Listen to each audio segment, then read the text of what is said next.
I had that little tip of wine to introduce our next inductee. It is my great honor to be inducting Greg Mesanko, New Jersey.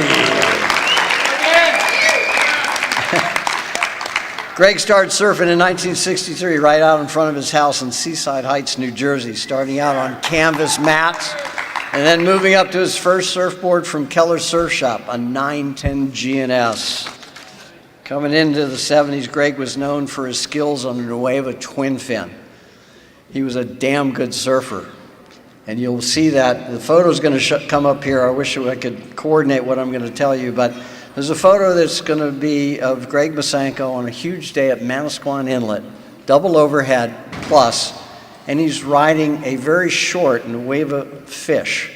Now, back in those days, on big waves with juice and power, you'd be riding a pintail gun. Not this guy. He was known for what he did on a twin fin Nueva fish. He was the man.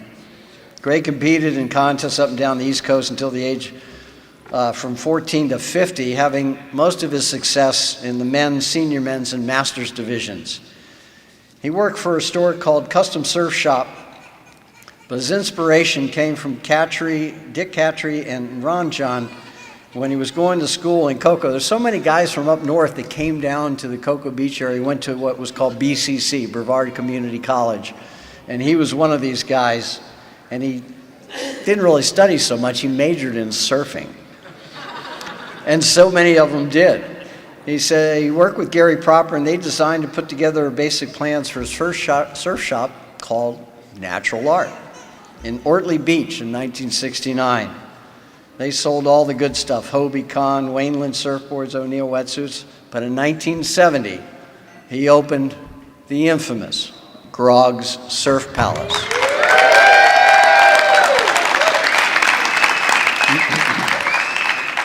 And it came to my attention that in a magazine article in 1990 titled Success up there in New Jersey, the first thing he said is, I hated the name Grog.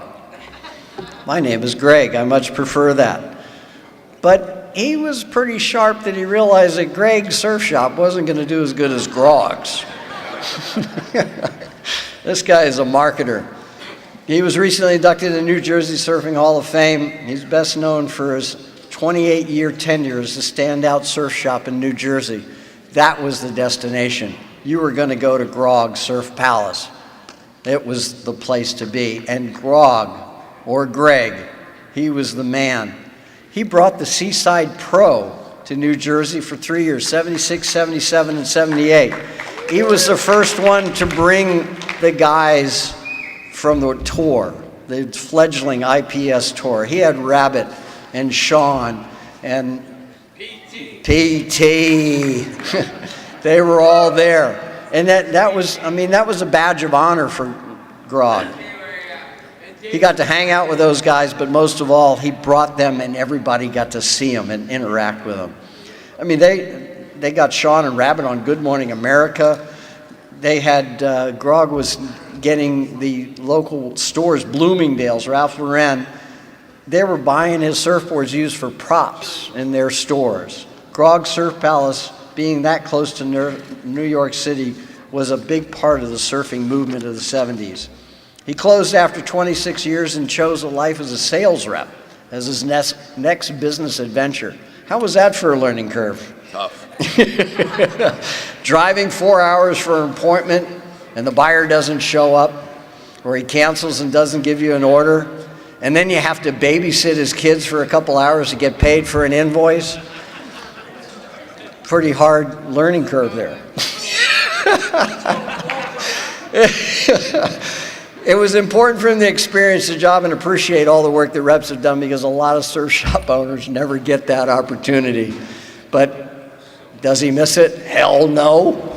He was born for retail in the surf industry. He currently has a shop up in New Jersey, and he wants everyone to know he's a surfer.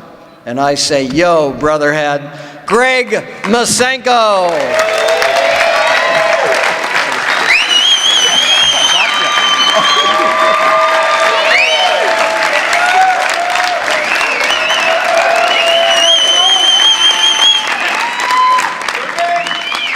Well, I lost my notes. So I'm going to have to wing it here. I'd like to thank my family first. Could you guys stand up? They all flew down here. There's 20 of them here. My grandkids, of course, my lovely wife who supports all my weird habits. My 6 kids, my brother Chris, his wife, Margot, Tom, Dylan, Casey, Kenny, they're all here. I mean, God, it's 55 years. Who would have thought that I would get an award for something that I actually love to do, you know? I mean, Chris and I, my brother, we were lucky to grow up right on the beach, Seaside Heights, small little house right on the beach. Our backyard was the surf, so it was a natural thing for us to just go surfing in the backyard. And then in '63, there was a surf shop. I bought a surfboard, and my mind just changed. I wasn't really good at like sports, you know, like wrestling and football. I was like sort of like a loner. And when I got in the water, it just was perfect for me. You know, I could be one with nature, and it just took off. We went to New York one day, Kips Bay Theater, and we saw The Endless Summer, and boy, that changed everything in our head. And off we were to Puerto Rico in the middle of the night, San Juan, 1966. We didn't speak Spanish. There was a cab driver there. He didn't know what we were doing with these boards. We just said, Rincon, Rincon, Rincon. And we got there, and there it was. Nobody was out. It was just Maria's, dog man's, and Maria was alive. She sold us some stale cookies and Coke for lunch with her goats inside her house and stuff. And then it was like the Caribbean for 10 years. Always surfed, you know, we pioneered we were sort of like the second pioneers, you know. We were real close to the first wave, but Barbados and Tortola, and then we got our balls up and we went to Hawaii and got taught a lesson.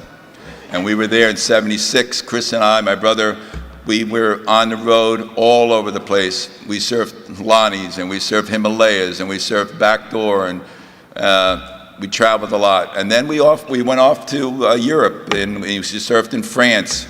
And Chris and I started surfing Mex, and we started surfing Central America and Australia, and it took us off the 4 corners of the earth we've been. This surfing thing is just such a great thing.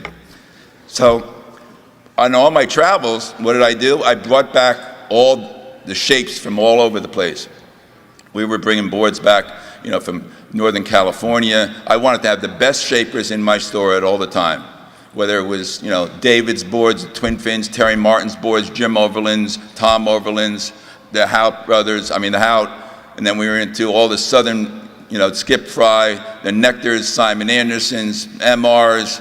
We sold thousands of surfboards, and that was really what I took pride in doing, having the best surfboards anywhere on the planet. That's what we were behind. And then it went on, you know, then all of a sudden the clothing manufacturers started coming in, and we had no clothing in the beginning. And then it was OP, and then it was Quicksilver, and then it was Billabong, and then it was Stussy. And we did a lot of business with the South Africans, if they're out there listening, and the Australians, and we had a good time. It was a good run. And then, you know, things happen after 26 years. You make some mistakes.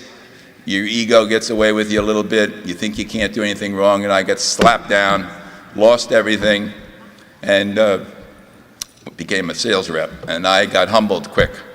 The road is a tough road, but I met a nice woman, my wife, who gave me support, and I did it. You know, I just kept traveling, and we started building up, and we started to make some money as a sales rep. But I want to say something about the sales reps. You guys deserve all the credit you get, because if I wasn't slapped down and came back as a sales rep, I could have never appreciated the other side of this business. So here's to you guys, all you guys.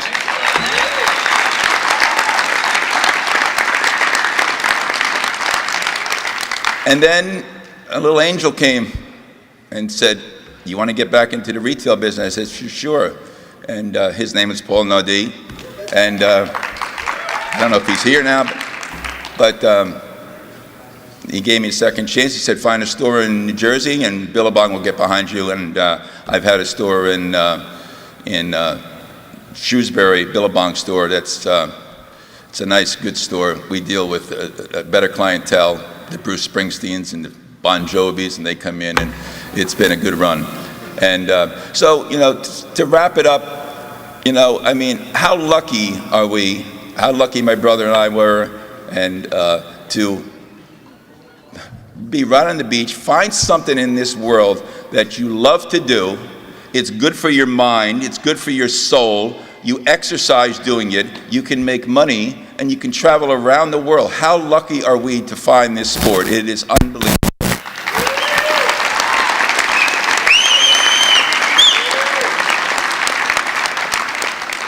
I want to thank my family for coming here again, my wife, my daughter, my kids, sons, and thank to all of you. It's a great sport. Thanks for your support. It's been a good run in the fast lane.